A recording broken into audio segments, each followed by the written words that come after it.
உலா வரும் ஒரு வெள்ளந்தியான மனிதன்.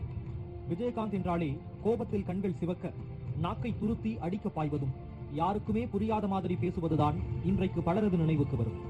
ஆனால் விஜயராஜாக இருந்து விஜயகாந்தாக மாறிய அவரது வாழ்க்கை பயணத்தை பலரும் அறிந்திருக்க வாய்ப்பில்லை.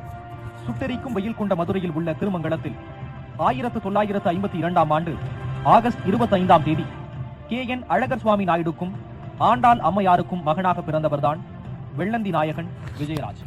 அவருடைய பள்ளி படிப்பை தேவக்கோட்டையில் உள்ள தி பிரிட்டோ உயர்நிலைப் பள்ளியிலும் மதுரையில் உள்ள நாடார் உயர்நிலைப் பள்ளியிலும் பயின்றார். இளம் வயதிலேயே இவருக்கு சினிமா என்ற கடலினுள் நீச்சல் அடிக்க வேண்டும் என்ற ஆசை அதிகமாக இருந்து வந்துள்ளது. இந்த ஆசையினால் இவருக்கு படிப்பில் அதிகம் கவனம் செலுத்த முடியவில்லை. அதனால் படிப்பை 10ஆம் வகுப்போடு நிறுத்திக் கொண்டார். அவரது அப்பா பார்த்து வந்த அரிசி ஆலை நிர்வாகத்தை சிறிது காலம் கவனித்து வந்தார். அரிசி ஆலையை கவனித்து வந்தாலும் அவரின் நாட்டம் சினிமா வாழ்க்கையின் மேலே அமைந்தது. எப்படியாவது சினிமாவுக்குள் நுழைய வேண்டும் என்ற ஆர்வம் மட்டும் இருந்தும் அதனுள் எப்படி நுழைய வேண்டும் என்ற அறியாமையில் இருந்தார். சினிமாவில் ஹீரோவாக வேண்டும் என்ற ஆசை, அந்த ஆசை அரவை மில்லில் அரைப்படும் அரிசி போல மனதிற்குள் ஒரு மூலையில் இருந்து கொண்டேதான் இருந்தது. அப்பொழுதெல்லாம் எம்ஜிஆர் நடித்த எங்கள் வீட்டு பிள்ளை படத்தை 70 முறை மதுரையில் உள்ள சென்ட்ரல் சினிமாவில் பார்த்து அடிக்கடி அவரது நண்பர்களிடம் கதையை சீம்பை சீனாக கூறுவாராம். அப்பொழுது நண்பர்களுக்கு இவரின் சினிமா ஆர்வத்தை கண்டு நீ ஒரு நாள் பெரிய ஆளாக போகிறாய் என்று ஊக்கம் கொடுப்பார்கள் என்று அவரே ஒரு பேட்டியில் கூறியிருந்தார்.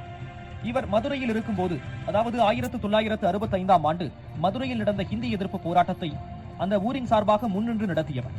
அப்பொழுது இவர் நடிகர் கூட இல்லை.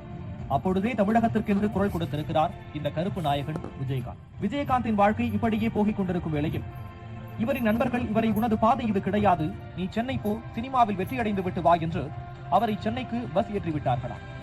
அவர் சென்னைக்கு வந்த பிறகு அவர் கடந்து வந்த பாதையை பற்றி அவரே இப்படி ஒரு நிகழ்ச்சியில் கூறினார்.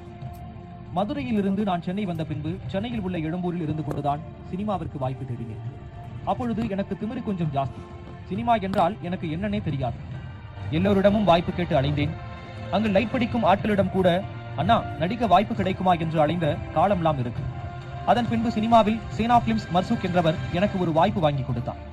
அவர் வாய்ப்பு வாங்கி கொடுத்த படத்தில் நான் நடித்துக் கொண்டிருக்கும் போதுதான் என்னை நீ வேணாம் என்று என்னை நீக்கிவிட்டார். அப்பொழுதுதான் உண்மையான சினிமா என்னவென்று நான் அறிந்தேன். பின்னர் நானே கஷ்டப்பட்டு கோடம்பாக்கத்தில் இருந்து சென்னையில் எங்கெல்லாம் சினிமா கம்பெனி உள்ளதோ அங்கெல்லாம் அலைந்தேன். அப்பொழுது என்னிடம் பணம் அவ்வளவாக இல்லை. எனது தந்தையோ நான் சினிமாவிற்கு செல்வது பிடிக்காததால் பணம் தர மறுத்துவிட்டார்.